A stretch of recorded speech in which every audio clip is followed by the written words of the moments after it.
Hello everyone, my name is Reina Florbendo and I am the representative of our group. I'm here in front of you to discuss about our lessons which is all about Module 3, Lesson 2 and Module 4. So come on, let's watch this video.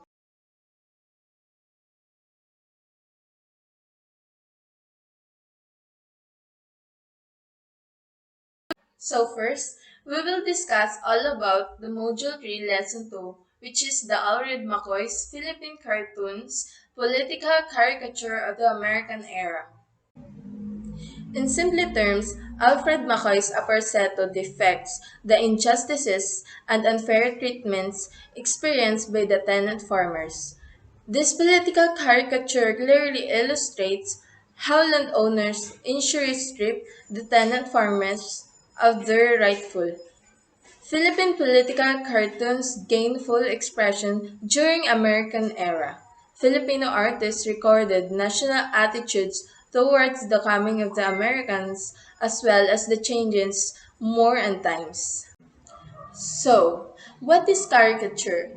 A caricature is a drawn of image that depicts the features of its subject in a simplified or exaggerated manners using in sketching, pencil strokes, and other artistic techniques.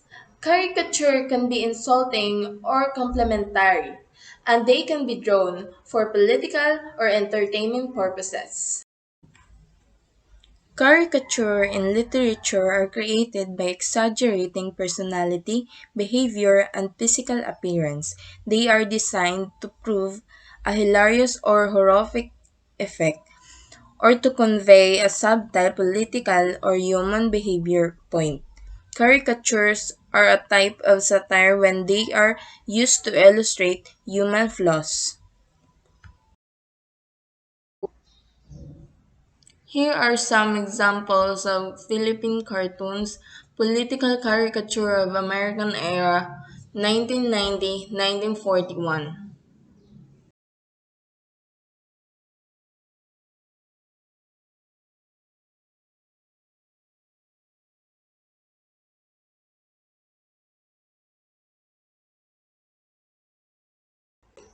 So next, we will proceed to another module which is all about the Philippine history, spaces for conflict, and controversies.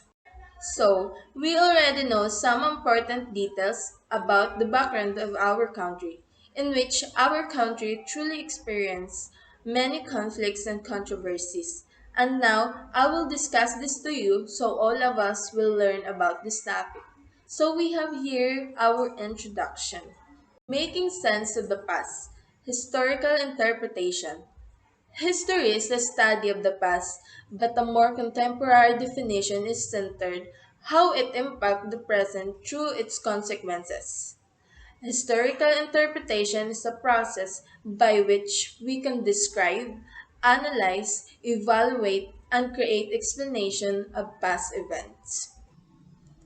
Examples of primary sources include letters and diaries, government, church, and business records, oral histories, photographers, motion pictures and videos, map and land records, and blueprints.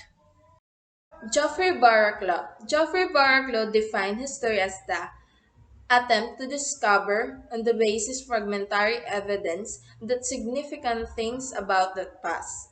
He also notes that history we read through based on facts is strictly not factual at all, but a series of accepted judgments. So here is the picture of Geoffrey Barraclough. Of course, on defining history, we need the detailed information that could capture the real views of the past, just like what Geoffrey Barraclough history definition. The next is the Code of Canlachow. The Code of Canlachow is a mythical legal code in the epic history of Maragtas. By the way, Code of Canlachow, before it was revealed as a hoax, it was a source of pride for the people of a clan.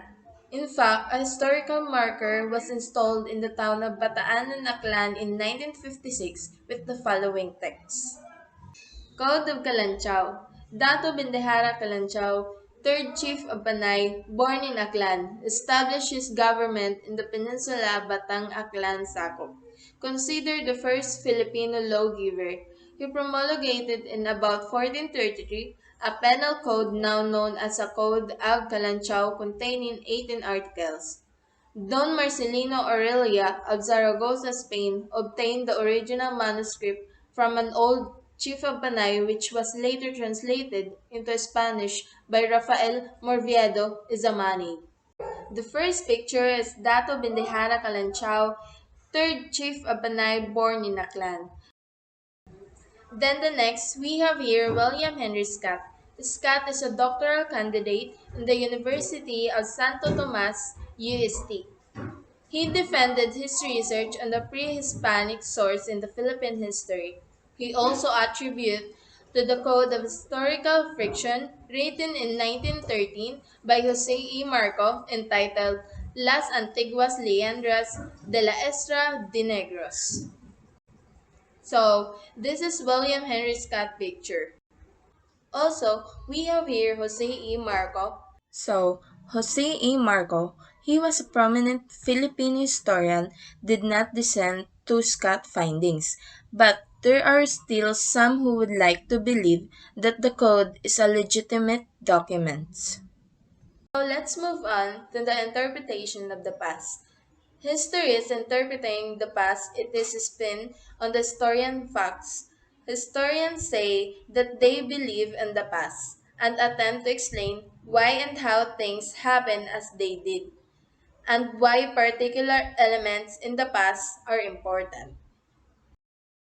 It is important for us to seriously study the history so we can gather ideas or lessons about the past or the history on how it is happened or how it is possible to happen.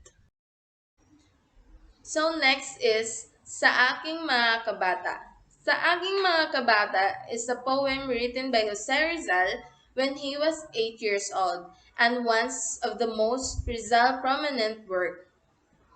This poem is first published in 1906 in the book by the Hermedigilio Cruz. Cruz received the poem from Gabriel Beato Francisco, who claimed and received in 1904 by Rizal's close friend Saturnino Rasilis. In this work, there is no evidence to support that this poem is now immortalized line, ang hindi magmahal sa kanyang wika ay higit pa sa hayop at malangsang isda, was written by Rizal, and worse, the evidence against Rizal's authorship of the poem seems all unassailable. So, this is Dr. Jose Rizal. I know all of us know who is Dr. Jose Rizal, and he is known as a writer of a famous book of El Filibusterismo and Noli Me Tangere. Sa Aking Mga Kabata is one of the most popular poem or a prominent work he had. So next, we will proceed to multi-perspective. Sa ilang mga posibilidad ng pagbibigay kahulugan sa nakaraan, isa pang mahalagang konsepto na dapat nating tandaan ay ang multi-perspective. Ano nga ba ang multi-perspective? Ang multi-perspective, this can be defined as a way of looking at historical events, personalities, developments, cultures, and society. From the word multi, na ang ibig sabihin ay marami. Maraming perspektibo, maraming pananaw.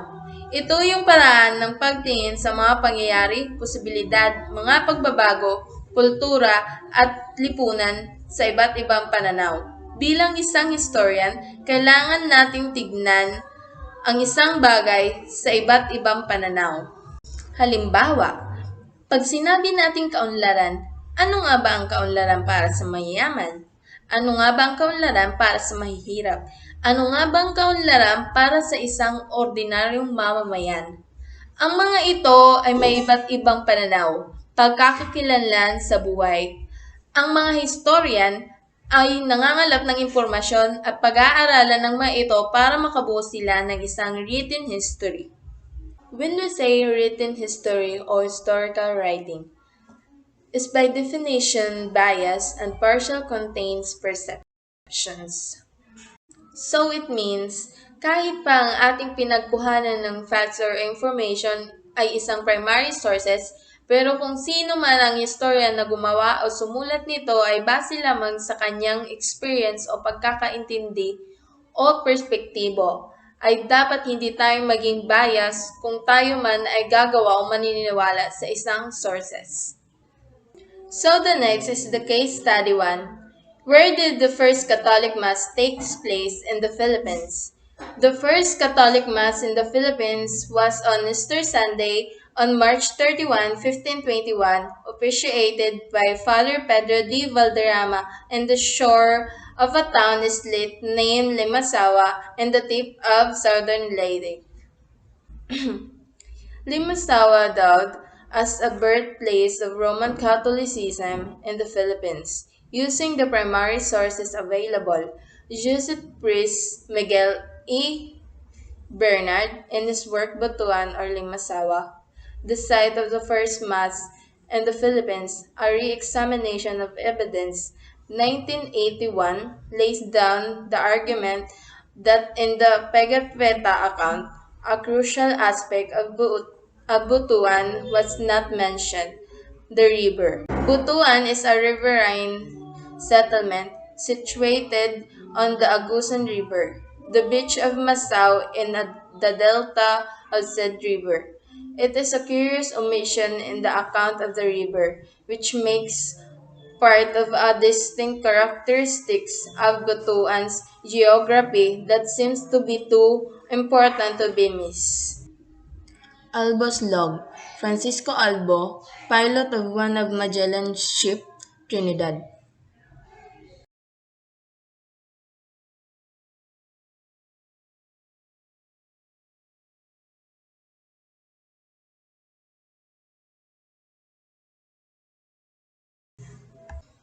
The Age of Exploration, also called the Age of Discovery, began in the 14th and continued through the 16th.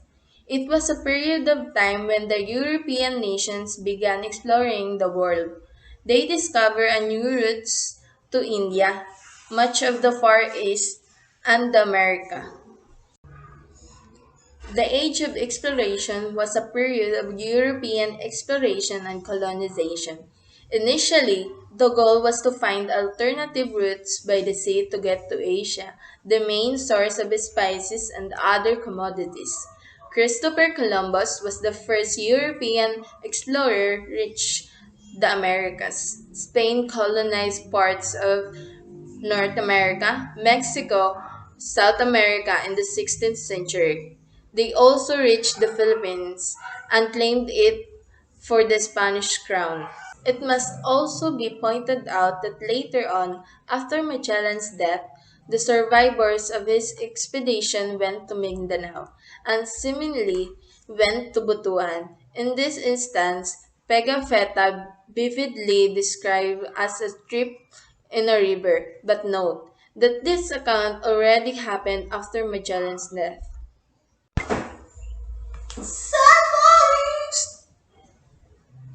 I hope you learn and I hope you learn and get the lessons about my discussion. I hope you learn and get the a discussion ko. Hi! Sige, last na. I hope you learn and get the lessons about my discussion. Thank you for watching. Bye-bye!